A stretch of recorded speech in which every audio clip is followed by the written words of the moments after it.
Se você conhece um pouco de cultura pop, com certeza já assistiu ou ouviu falar da série animada Rick e Morty. A série adulta teve um gigantesco sucesso por conta de suas referências pop, a quebra da quarta parede, as loucuras de Rick Sanchez e seu neto, mas principalmente pela mente brilhante e mega inteligente a ponto do próprio personagem se autorreferenciar a um deus. Mas por baixo de toda essa mente brilhante de cientista maluco, a animação aborda temáticas bastante complexas, não só científicas, mas o existencialismo, o niilismo, ateísmo e outras emocionais também. E isso levanta a seguinte questão: por que, mesmo Rick Sanchez tendo uma vasta inteligência capaz de criar vidas, planetas e até universos inteiros, ele vive com a sensação de um extremo vazio?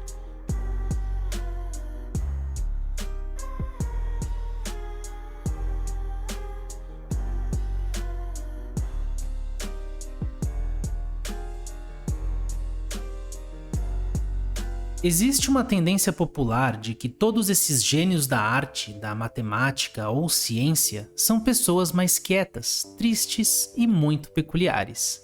A título de exemplo, temos personalidades como Hemingway, Emily Dickinson, Virginia Woolf, Edgar Allan Poe e Amadeus Mozart. Mentes geniais que, por mais que gozassem de um grande intelecto, foram acometidos por muita angústia, peculiaridades e tristeza ao longo de suas vidas. Agora, será que as pessoas inteligentes são mais suscetíveis à depressão?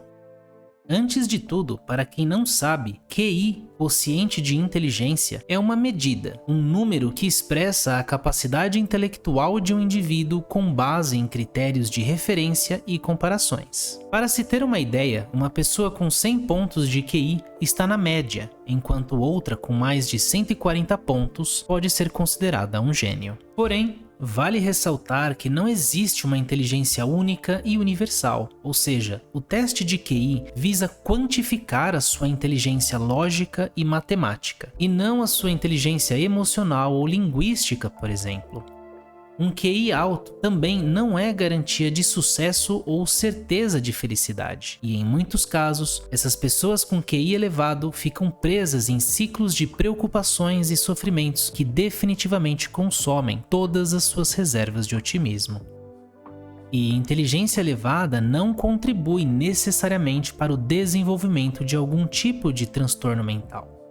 O que existe é um risco e uma predisposição à preocupação excessiva, à autocrítica e à percepção da realidade de forma muito tendenciosa, ou seja, que pende muito mais à negatividade. Todos esses fatores contribuem em muitos casos para dar forma à depressão. Porém, é claro, existe sempre o outro lado. Pessoas brilhantes que aproveitaram todo o seu potencial investindo não só na sua própria qualidade de vida, mas também contribuindo para o avanço da sociedade. Exemplos como Bill Gates, Marie Curie, Steve Jobs e Stephen Hawking.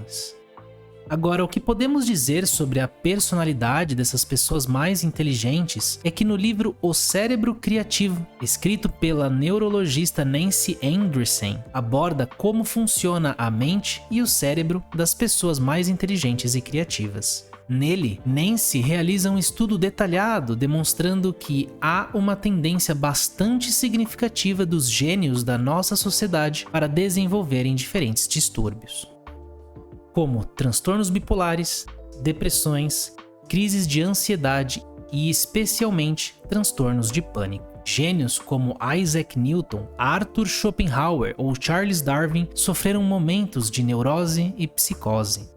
Virginia Woolf, Ernest Hemingway e Vincent van Gogh chegaram ao extremo de, infelizmente, tirarem suas próprias vidas.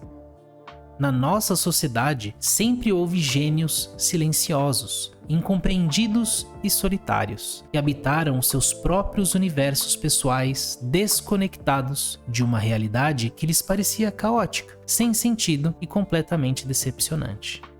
Mas também houveram estudos que investigaram se pessoas inteligentes são mais suscetíveis à depressão. Algumas delas foram Sigmund Freud e sua filha Anna Freud, e estudaram o desenvolvimento de um grupo de crianças com um QI superior a 130 pontos, e chegaram à conclusão de que aproximadamente 60% delas acabou desenvolvendo um transtorno de depressão. Também são conhecidos os trabalhos de Lewis Terman, pioneiro na psicologia educacional no início do século XX. Em 1926, o psicólogo Lewis Terman decidiu estudar um grupo de crianças superdotadas. Ele selecionou 1.500 alunos da Califórnia com um QI maior que 140 e 80 deles com mais de 170 pontos de QI. O grupo ficou conhecido como os Termites, e os altos e baixos de suas vidas ainda são estudados até os dias de hoje. Muitas crianças no grupo de Terman preferiram profissões mais comuns, como policial, marinheiro ou datilógrafo. Os termites também não foram particularmente mais felizes do que o cidadão americano comum, com os níveis de divórcio, alcoolismo e suicídio semelhantes ao da média também. A moral da história é que, na melhor das hipóteses, um grande intelecto não faz diferença em relação à sua satisfação com a vida. Na pior, ele pode significar uma sensação maior de vazio.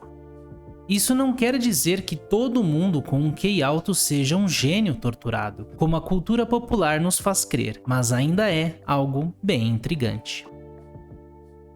Mas agora, por que os benefícios de ter uma inteligência abençoada não aparecem a longo prazo? Uma possibilidade é a de que a consciência de alguém sobre seus próprios talentos intelectuais tenha se tornado uma carga pesada. De fato, nos anos 90, quando alguns dos termites tinham quase 80 anos, eles olhavam para trás e, em vez de se vangloriar de seus sucessos, diziam ter sido perseguidos pela sensação de que não corresponderam ao que esperavam atingir quando jovens.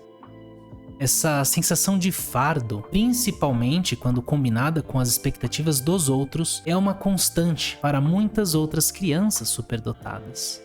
Outra reclamação muito comum é a de que pessoas mais inteligentes geralmente têm uma visão mais clara sobre os problemas do mundo. Enquanto o resto de nós se mantém distante de crises existenciais, os gênios perdem o sono, sofrendo pela condição humana e pelos erros dos outros. Os especialistas dizem que as pessoas muito inteligentes, muitas vezes, elas não possuem habilidades emocionais adequadas para relativizar, para extrair ou para se encaixar melhor, para encontrar a calma dentro dessa selva exterior e dessa desigualdade que as confunde tanto e tanto. E isso nos leva, por sua vez, a outra conclusão. O QI elevado é sempre muito valorizado, porém, deve ser adicionado outro fator igualmente importante na equação: a inteligência emocional. Mas isso é tema para um outro vídeo. Eu espero que tenham gostado e nunca se esqueçam que estamos em constante evolução, dia após dia.